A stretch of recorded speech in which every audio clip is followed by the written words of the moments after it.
Greetings mga migs! Welcome back sa Buhay ng Salita TV. So ito yung bagong stocks natin ng mga Malaysian Leklay at iba pang mga amulets. So isa-isahin natin to mga migs. So majority ng kulay natin ngayon ng Malaysian Leklay ay silver. So money magnet po siya. At the same time, reflective din siya. So according sa mga sidekick practitioner, anything or any amulet na reflective mga migs ay meron siyang ability na magsumbalik or magba-bounce back yung mga negative energy na itatapon sa inyo back to the caster, kung sino yung may gawa ng sumpa, tigalpo, anong mga sidekick attack or spiritual attack like black magic. So isa-isahin natin mga migs. Ito yung available natin na Malaysian Leklay. So silver po siya na may konting gold, yan, at saka reflective din. So money magnet pwede gamitin sa business at protection na rin kasi may sumbalik. Ang base po niya ay black, spiritual protection. So pangontra sa mga kulam, sumpa at mga naiinggit sa inyo. So every time kasi may naiinggit sa isang tao, nagbabato yan ng negative energy. So yun yung tinatawag na evil eye or usog. So pwede yung mag-bounce back sa kanila. So instead na sa inyo tatama, doon yung tatama sa may gawa. And then aside from that, meron tayong red. So ang red po mga migs ay pwede itong gamitin sa mga kunwari yung business nyo ay online. So kasi ang red kasi is known siya sa pag-attract ng mga tao. So aside sa pag-attract ng mga tao, pwede itong gamitin din sa mga single natin na mga mix dyan. So to attract opposite sex or same sex, basta anything na ma-attract ng isang tao. So yan yung purpose ng red na Leklay. Tapos ang base nito is black, spiritual protection din siya. Wala lang itong sumbalik kasi hindi siya reflective. So yun lang yung kaibahan niya. At mas mura ito. And then, ito, rainbow mga migs for business.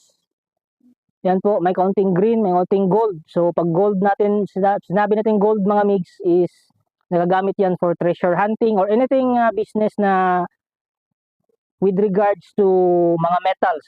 So, hardware, mga alahas, ganon. So, nagagamit siya doon. At ito, silver din, same nung sinabi ko kanina. So, reflective siya mga mix, may sumbalik at saka parang may mukha pa, oh. Yan, oh, mata, ilong, yan. Parang alien. May mukha siya mga mix.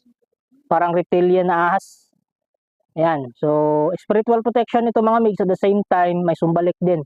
At pwede ito gamitin sa business kasi silver siya. Money magnet po yung symbolism ng silver na Malaysian Leklay. Next naman po is rainbow, multicolor rainbow. Yan. Pag sinabing multicolor na rainbow, so halos yung lahat ng ability nandun na, pero nadi-divide lang siya. So paunti-unti lang. So nasa sa inyo na kung ano yung ima-manifest nyo. Yan po mga migs. At reflective din siya. So may sumbalik din siya. So spiritual protection pa rin siya. And then dito tayo. Yan. Ito yung good quality natin mga migs. Isa sa mga good quality yung ganda. Yung pagkabilog-bilog niya ang ganda. So considered na to na high-end na Malaysian Leklay. Yan. So reflective din siya, may sumbalik din, may green for abundance, may orange for stability. So stability means kung anong meron kayo ngayon, hindi yan matibag-tibag. It's because meron kayong ganyang amulet. May aura na naka-shield sa inyo. And then yung base niya mga migs is black. So spiritual protection. Yan, kahit sa likod nga may kaunting kulay na blue. Ang blue po is spiritual healing po yan mga migs. Yan. So, halos all around na eh. Lahat ng kulay nandiyan na sa kanya. And next naman is red.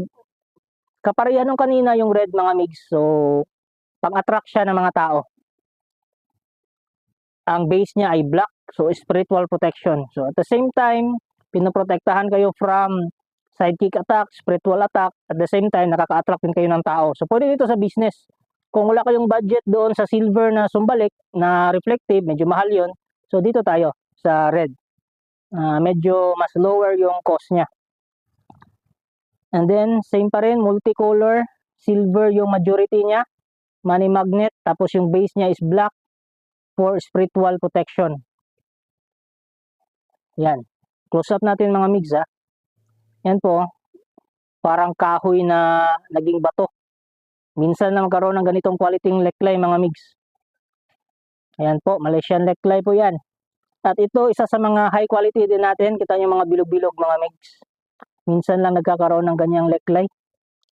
Considered as high quality at saka all around na rin. So pampaswerte, spiritual protection. And then yung base niya is black. So grounding, spiritual protection pa rin. May kaunting reflectiveness.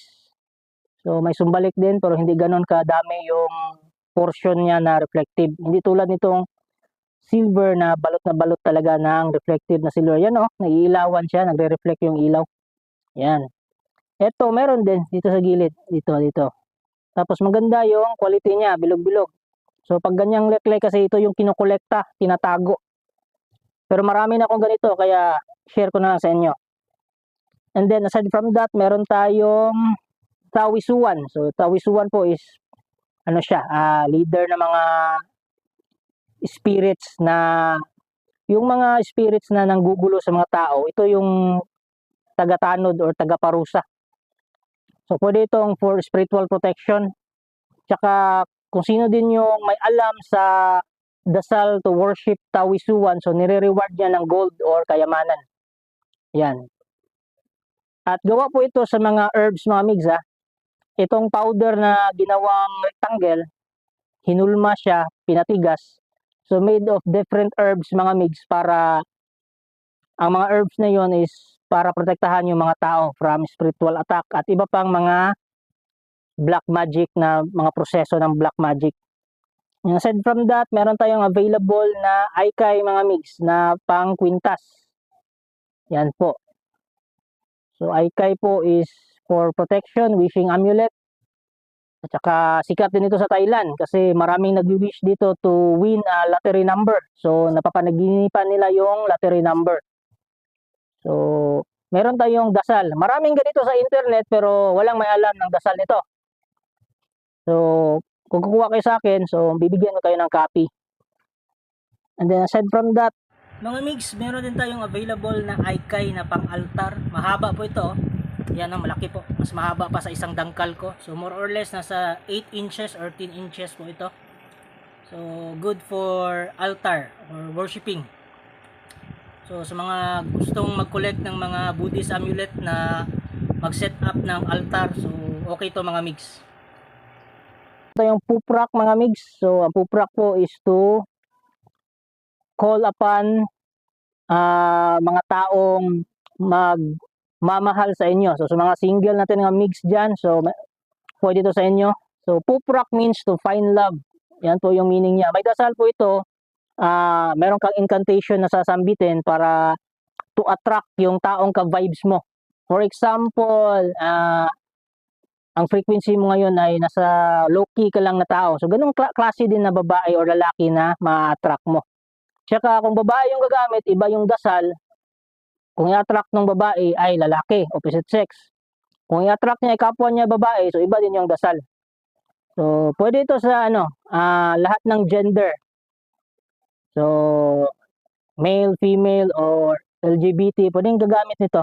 Sabihan nyo na ako kung anong klase or anong gender yung i-attract nyo para mabigyan ko kayo ng proper na incantation niya. And then, meron tayong Prasumdi mga migs na vintage. Ayan. Kung hindi ko nagkakamali, 1945 yata to o 1957. Check lang natin kasi vintage na ito, lumang-luma na. So, maraming naghahanap ng ganito for collection. Meron akong ganito, dalawa. So, kinokollect ko. Pag vintage kasi, yan, napaka-attractive sa akin yan. At saka yung mga bracelet natin, mga migs, available yun na lahat ha. Yung bracelet natin na Black Obsidian, Sumbalik bracelet, Rahakayo, Intuition bracelet, at saka yung Tiger Eye Tack Rod natin. So, available yun lahat, mga migs.